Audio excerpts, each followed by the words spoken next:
This is my fight song. Take back my life song. Prove I'm alright song.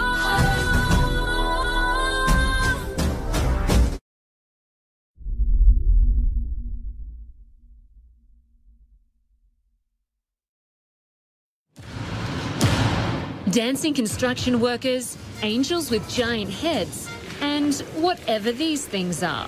It's a surreal ceremony for the opening of what's been billed as Switzerland's construction of the century. Leaders from Germany, Italy, Austria and France joined Swiss President Johann Schneider-Ammann at the spectacle in Poleggio, Switzerland, where a record-breaking 57-kilometre tunnel now cuts through the Swiss Alps. The mammoth engineering project links the stations of Estfield in the north of Switzerland to Bordeaux in the south. Work on what's now the world's longest and deepest tunnel started 17 years ago. With a guest list that read like a meeting of the United Nations. When you celebrate science, perhaps it's best to not get carried away. The inauguration ceremony included some, how should we put it, original choreography. It was quite bizarre. Aidalami, do you associate this kind of dancing with the inauguration of a tunnel? I don't understand. It's leaving art you speechless. It leaves me speechless. So the internet has been ablaze, in shock over what transpired in Switzerland with the opening of the longest and deepest tunnel in the world.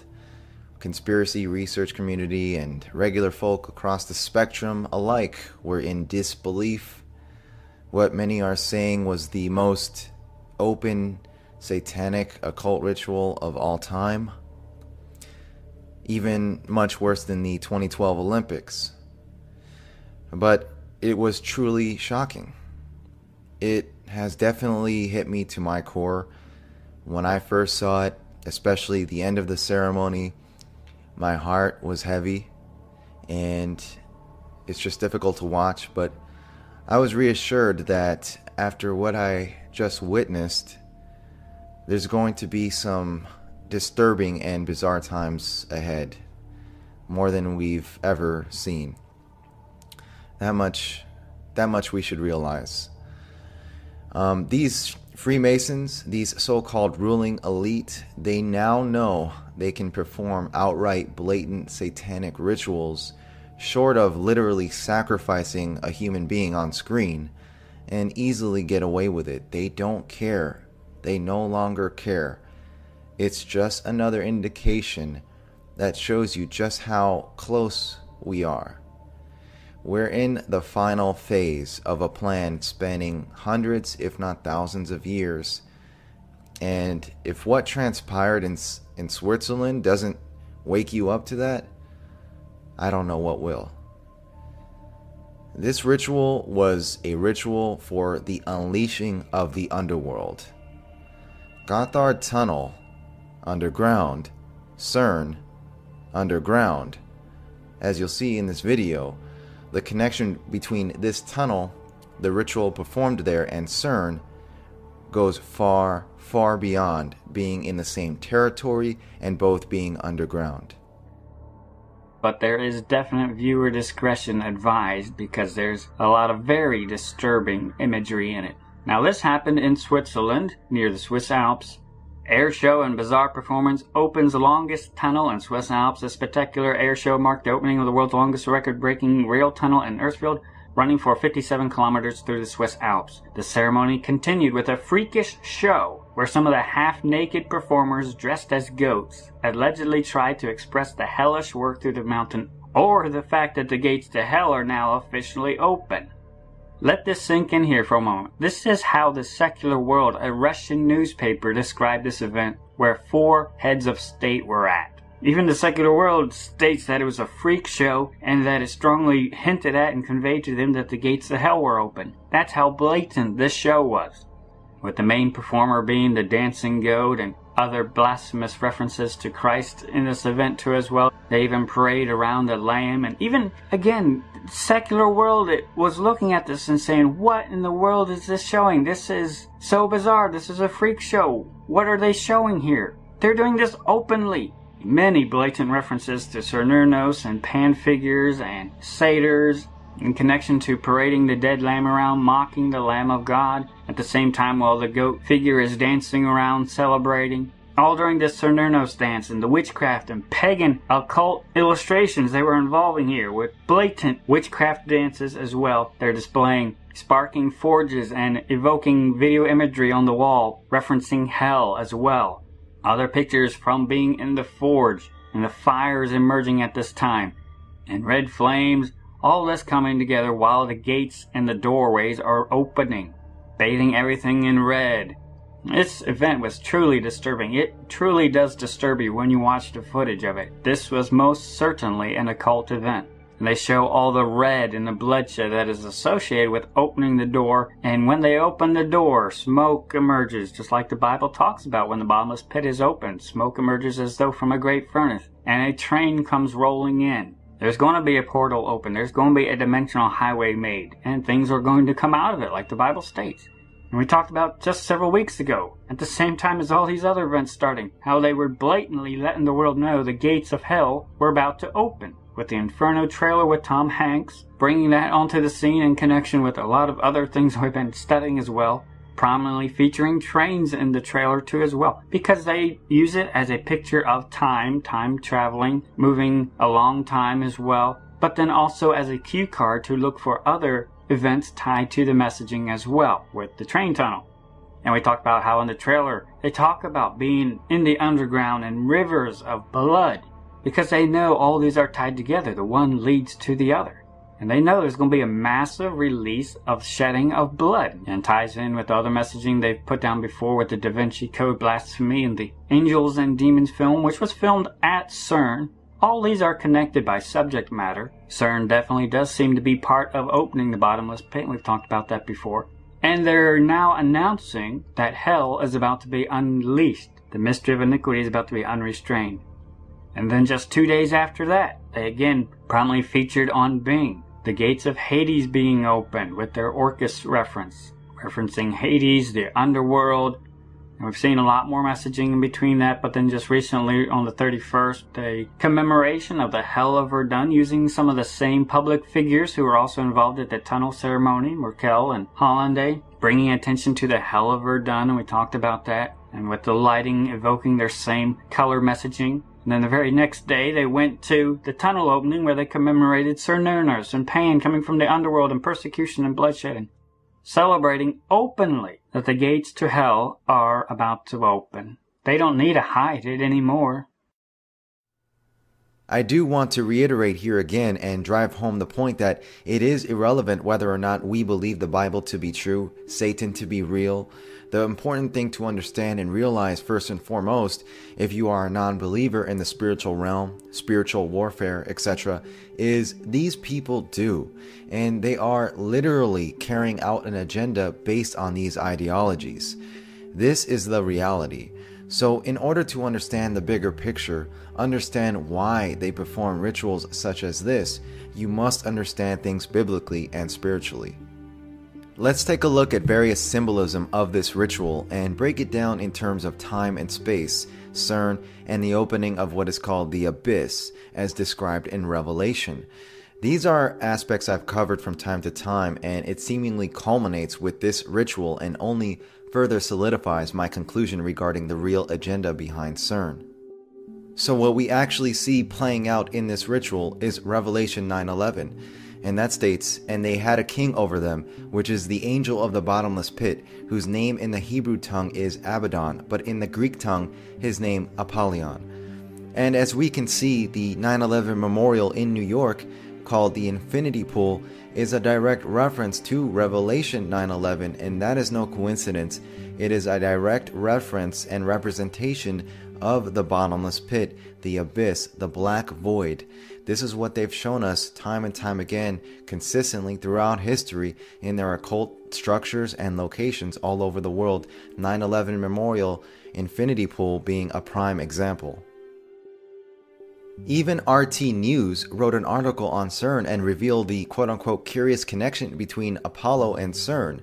Quote, "Now on top of all the speculation as to what CERN scientists are really attempting to do with their LHC, many observers cannot help but notice that the town in France where CERN is partially situated is called St. Genès-Pouilly. The name Pouilly comes from the Latin Apolliacum, and it is believed that in Roman times a temple existed in honor of Apollo, and the people who lived there believed that it is a gateway to the underworld. It is interesting to note that CERN is built on the same spot." End quote. So CERN was built over the ancient site of Apollo, aka Apollyon, the destroyer. The name Apollo was often linked in ancient Greek writings with the verb apollimi or apollio, meaning destroy. CERN's Shiva, of course, is also known as the destroyer. With that said, let's look at the actual symbolism of the ritual. Let's look at the first part of the ritual, the obvious Satanism, and the worship of the angel of death, the angel of the bottomless pit. The Baphomet androgynous figure we see here, it's the Baphomet angel of death archetype with androgynous features. You can see male breasts, and that is quite disturbing, and it is exact representation of Baphomet. Here we see the green man is escorted out, surrounded by all the goat horns, and the green man, of course, is synonymous with Cernunnos, the horned god of the underworld.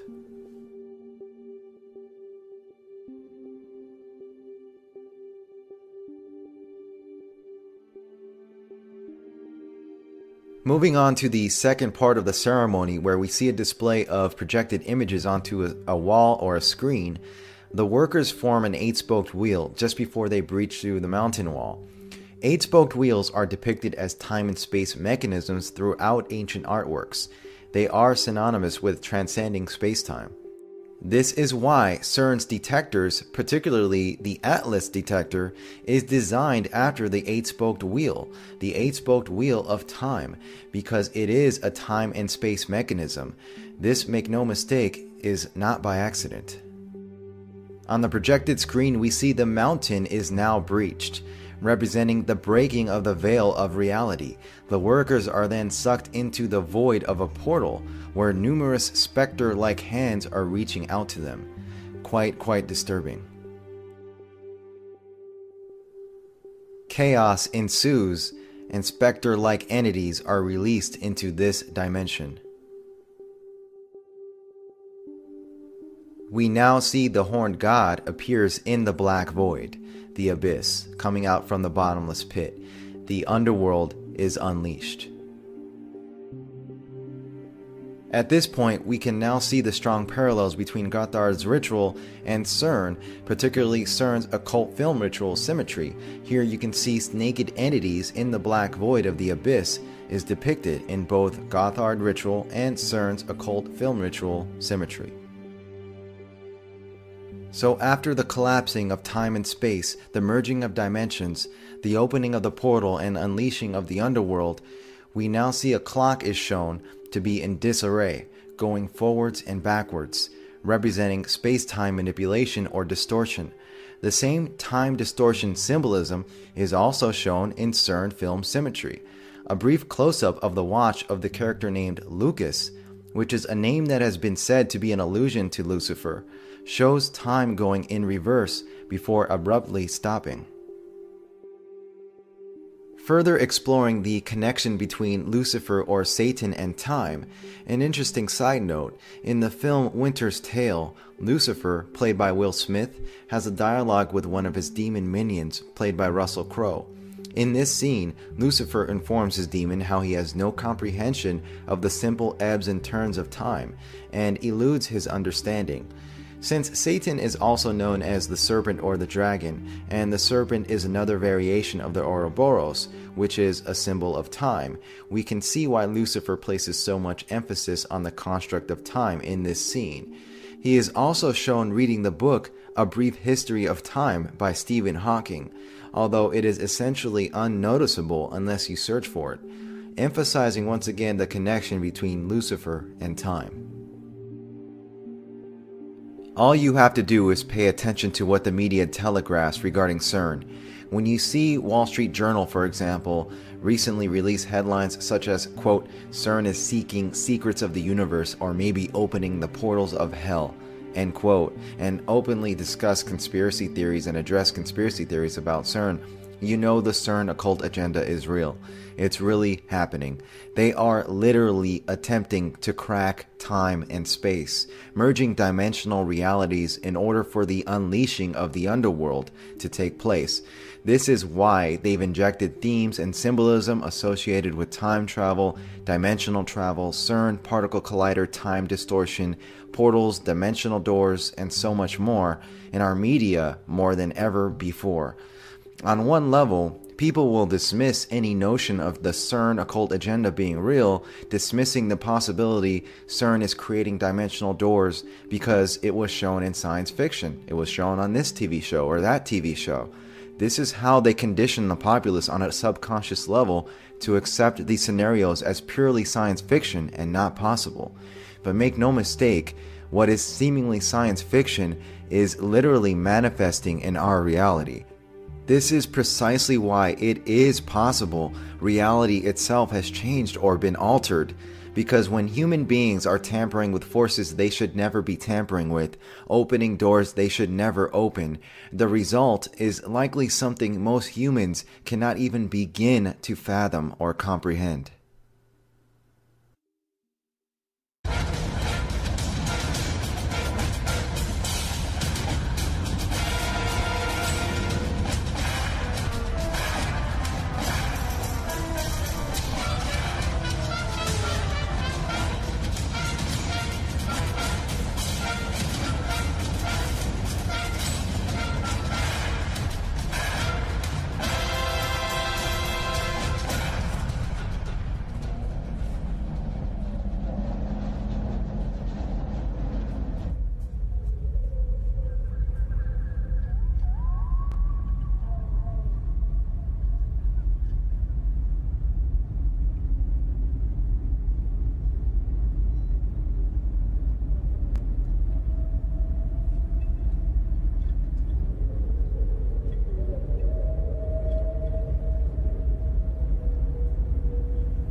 Do not speak to me of time, demon. Its simplest ebbs and turns elude your meager understanding.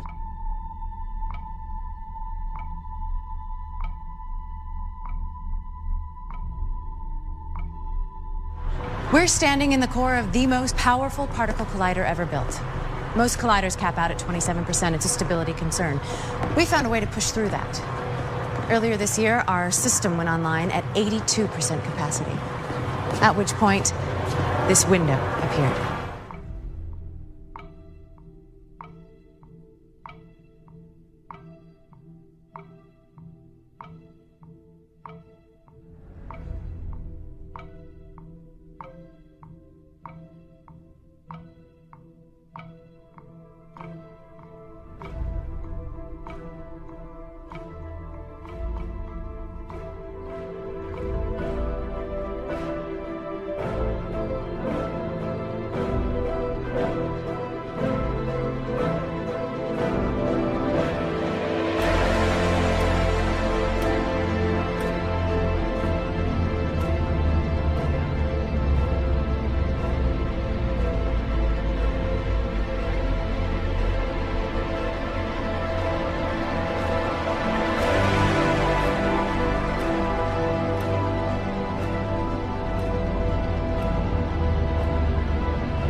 No, there's the God they taught me about at school. And there is the God that's hidden by what surrounds us in this civilization.